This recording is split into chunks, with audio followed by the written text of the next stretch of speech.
Hey guys, this is one of my stenciling cakes I did, and I wanted to show you the full process as it has a lot of steps that you have to keep in mind when you are going to make this kind of cake.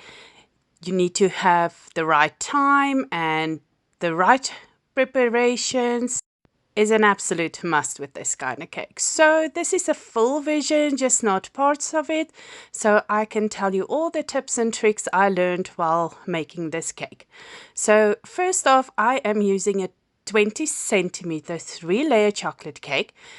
Like you guys have seen, I am piping a little water around the rim of my cake and just leaving a little bit of side or a little bit of a wall there so the caramel filling won't go out or spill out when we decorate this.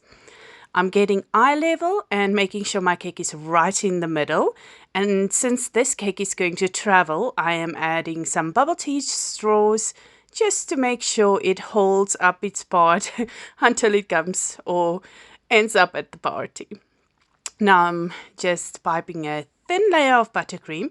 That's going to be my crumb coat. My crumb coat just needs to be enough to trap in those pesky crumbs. I'm moving my spatula back and forth to get a smooth finish.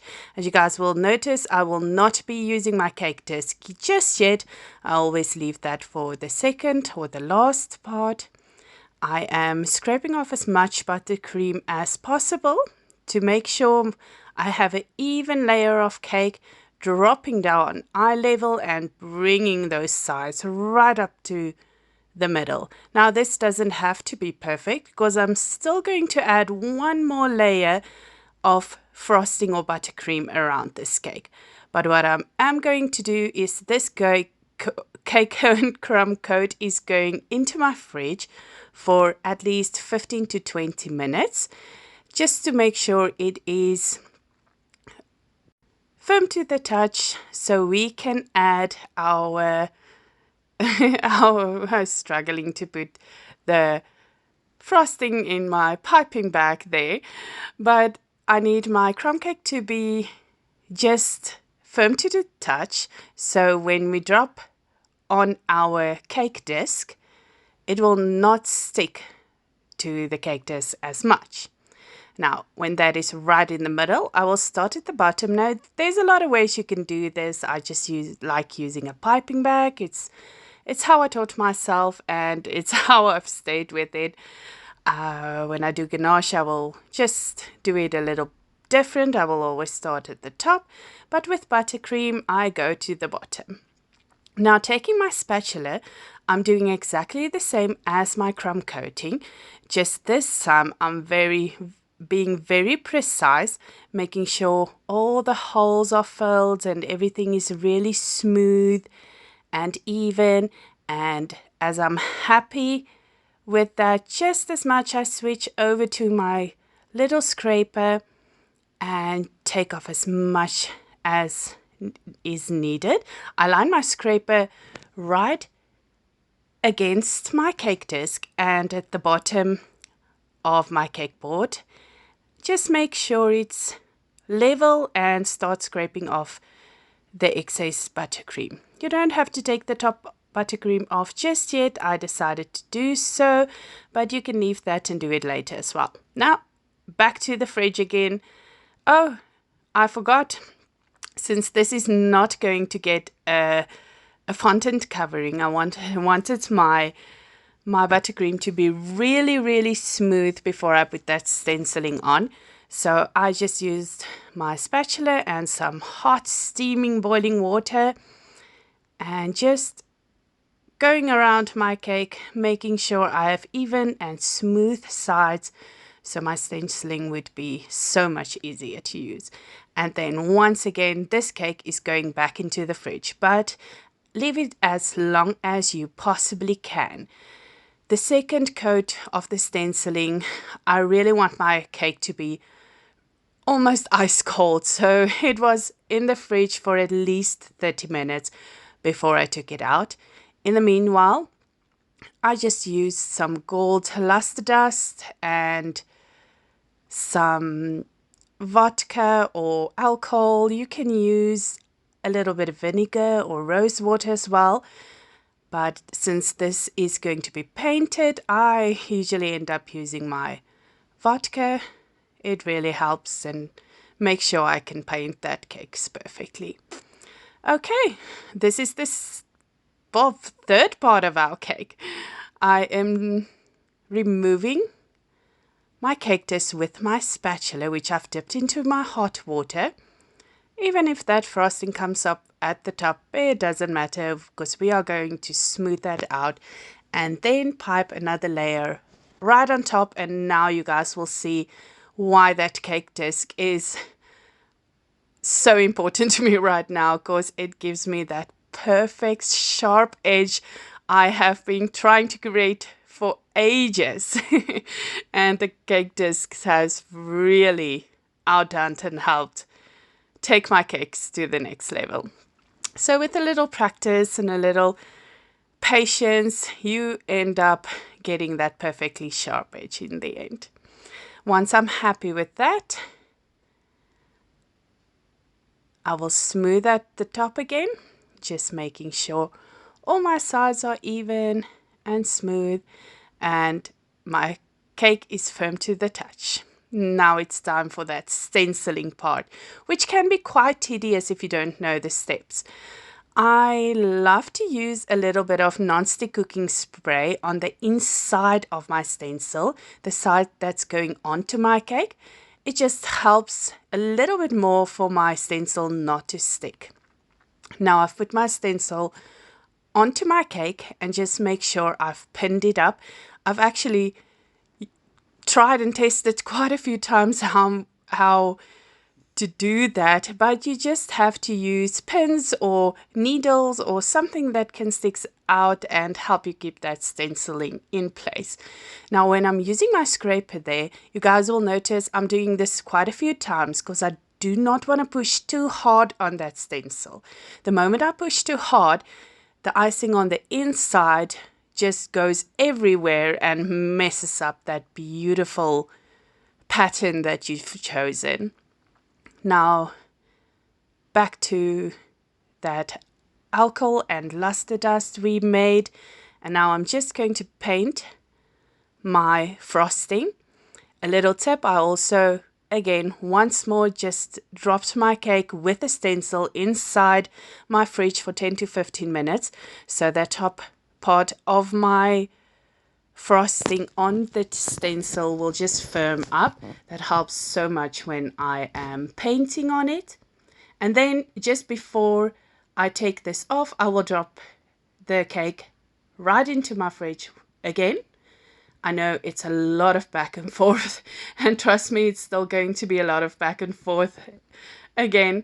But now when I take that stencil off, I know everything is quite smooth and almost perfect. I really like doing that, but you guys will see there's still some parts that needed to be painted and some parts that needed filling up with just a piping bag and a small tip. Each time I did this, because my stencil didn't go right around my cake, I went back to my fridge, in and out all the time between each layering. This is the second part. And I'm doing exactly the same here. But what I want to show you guys is the first time I went around and just before I started putting my frosting on, I noticed that my stencil wasn't even at the bottom. Now that is definitely going to cause some problems. So make sure your stencil is close to your cake and it's quite a tight fit, actually, is the word I want to use, before I start piping or just smoothing on that frosting with the spatula. I've seen people use a piping bag as well. That helps too. In the end, you're still going to scrape those off with a scraper. So it doesn't really matter what method you use, as long as you use something that works for you. I go on with my scraper again and slowly and smoothly just take off all the excess until everything is smoothed out, and then back to the fridge and back out again when we do the painting. The whole process all over again. Now I know what you're thinking. This cake has way too many steps and it's taking way too long, but I promise you the end result was absolutely beautiful.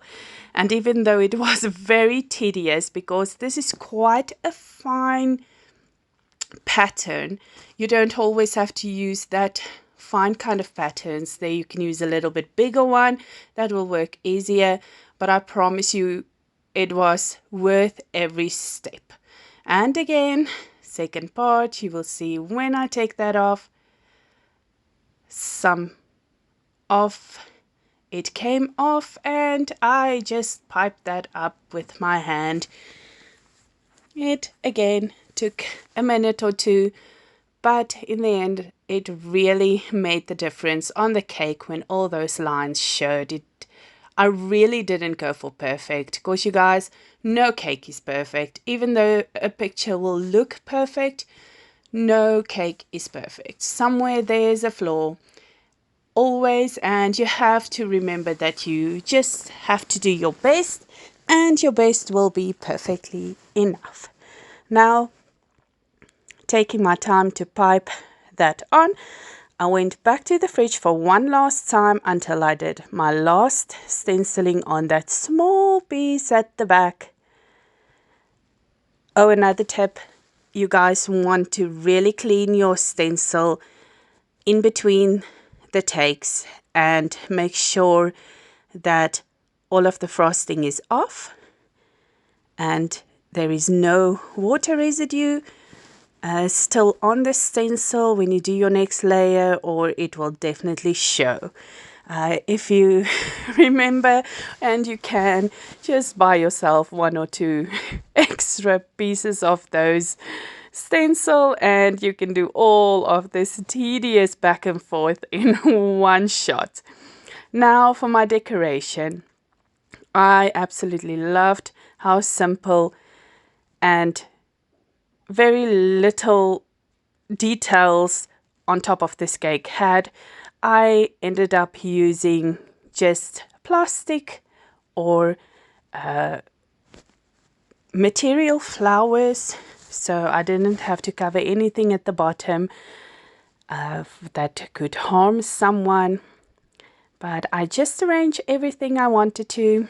And if you followed me on Instagram, you guys would have seen those little blue flowers were painted. They were dropped inside. Also a little bit of that vodka and some blue gel coloring. And I wanted blue, dark blue flowers. And I only had the white ones. And I thought, well, it's material. Why not just paint them? And I was ecstatic when they came out exactly the way I wanted. So, as I said, no cake is perfect. As I went along, I just dropped all of the flowers where I felt it was needed. And that's absolutely it. You can decorate this cake however you want. That's exactly how I did my stenciling. It took a while, but I am extremely happy with it. I think this was one of the cakes I would have loved to have for myself as well. And there we go. We have our last flower and that is it. Thank you so much for watching. I hope I can bring you more videos like this and you guys can learn a little bit from how I decorate and do all of those tricks and trades with cakes. Bye.